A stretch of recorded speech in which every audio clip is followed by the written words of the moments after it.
Hey guys, I'm here at the local lake trying to see if I can get some beautiful shots of water birds today, and it's been fantastic already.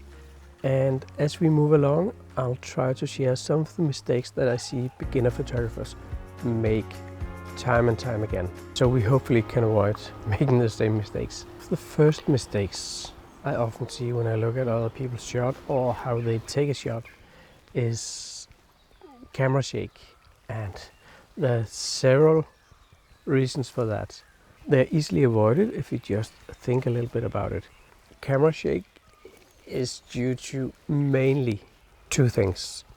First of all, many of us, when we start with photography, we simply hold the camera in a way that will induce camera shake. So first of all, many of us start by holding the camera out here and look through the LCD screen because it's nice and big, and why not use it? But actually, when we hold it out like this, it's easily like vibrating in the front element, and this introduces camera shake. So the first thing is to like put your left hand under the barrel of the lens, and the second thing is to simply get a third point of contact.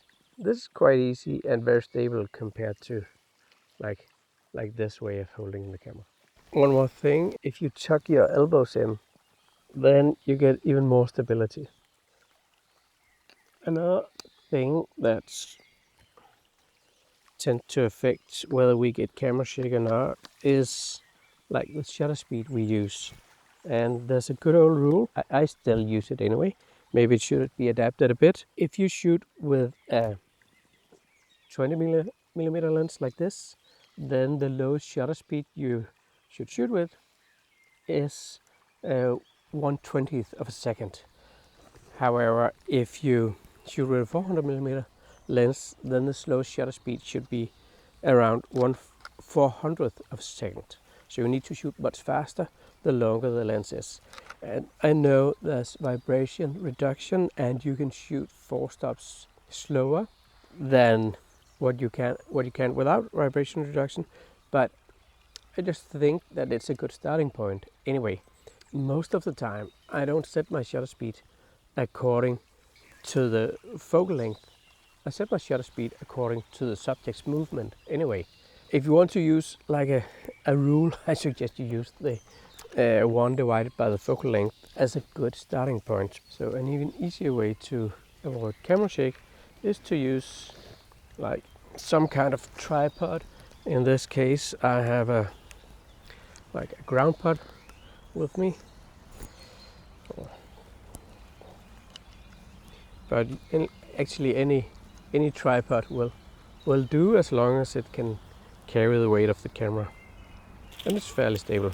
This one is ideal for very low to the ground shots.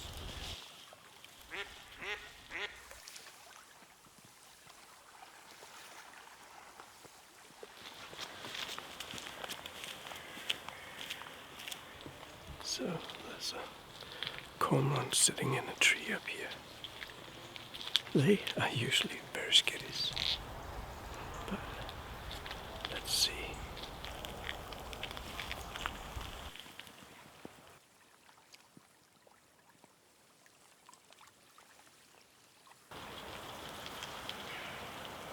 As expected, the cormorant took off, but I think I managed to get a shot. Let me show you.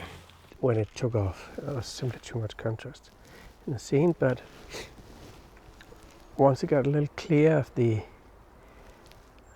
background, I think this could turn out well.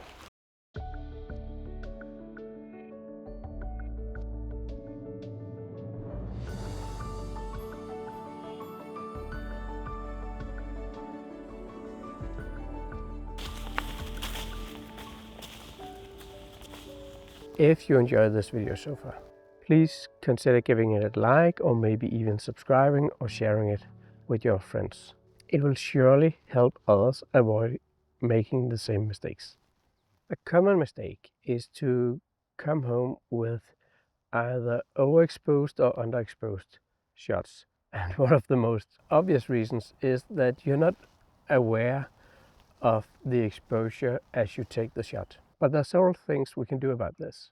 To get a good exposure, we need to balance the aperture, the shutter speed, and the ISO. These three together gives us a good exposure. Some of them matters more than others. But first of all, how do we even know if we got a good exposure? First of all, I highly suggest that you use the histogram. I made an entire video about it and I'll try to link it somewhere. Don't rely on the screen on the back of the camera because it can sometimes fool you. The easiest way to get a good exposure is by using manual mode with auto ISO. The thing is that in manual mode with auto ISO, you get to pick the shutter speed, and for a lot of photography, that's really essential. If your subject is moving, then shutter speed is essential, and you want to control that. And that doesn't matter if it's sport or wildlife photography. Also, you don't want to leave it up to the camera to decide which aperture to shoot in, because most often we want to get as much light into the scene as possible. So we want to shoot either wide open or at the aperture where our lens is the sharpest. I don't want the camera to control just to get enough exposure. It'll choose the most open aperture if, for instance, the sweet spot of the lens is at f8. Then I don't want the camera to control the aperture. This leaves us with the ISO, and this is the one I set to auto, because whether I shoot at 100 ISO or 3200 ISO or something like that, I want to take the shot. I can deal with noise later. I cannot blur out the background so it looks good anyway later, and I cannot remove a lot of movement blur later either. So manual mode with auto ISO. And again, I made a whole video that I'll link to somewhere up here about this issue. So go check it out after this video. Sometimes there's simply just too much contrast in the scene for your camera to capture both the highlights and the shadows. So you have a few options here. Either you can choose what you want to keep. I normally opt for keeping the highlights, because I think it looks kind of nasty when you got these blown out highlights, and I can easily recover some details at least of what is in the shadow. Just give a hint so it's not entirely black. Another thing you could do is simply reframe, use another composition, so you avoid having, for instance, both the sky and a dark foreground in the composition. So for instance, in forest photography, I do that all the time because I don't want like this too high contrast where the sky is blown out and you can see the things in the forest clearly, or the other way around, everything is in shadow. So I just tilt the camera a bit down so the sky is not even in the composition, and this makes it a whole lot easier.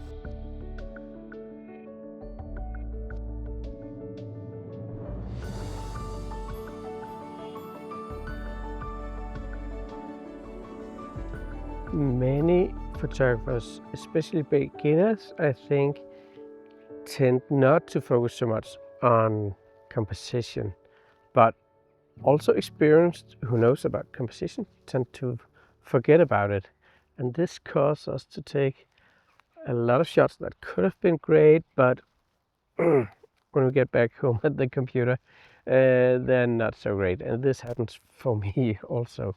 Sometimes I simply forget, or if it's like an action shot or like a bird landing on a perch, then it's just about framing it.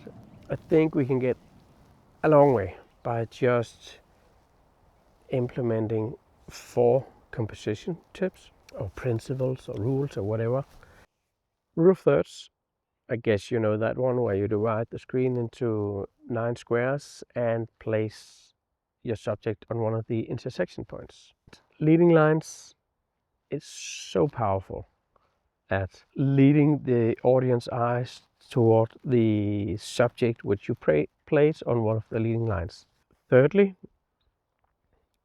get closer. If you have to explain to somebody you're sharing the image with what the image is about, you're not close enough.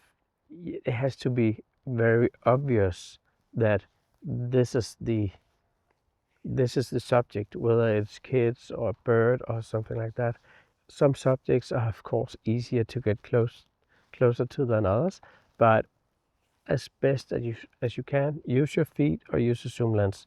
The fourth one that I find particularly useful in wildlife photography is adding some dead space where nothing really happens. I would normally go for a smooth background, and this works for some kind of portraits, candid shots of family and kids, but especially also wildlife and macro photography. Landscape photography, not so much, but in most other genres like sports photography, dead space can really put an emphasis on your subject. With just these 4 techniques, you can get a long way, especially if you're a beginner. And then you can start building from there and try to include as many of these as you can in a single image. Another mistake that we often do is to rely on the same techniques over and over again and not pushing ourselves into experimenting and becoming better as a photographer.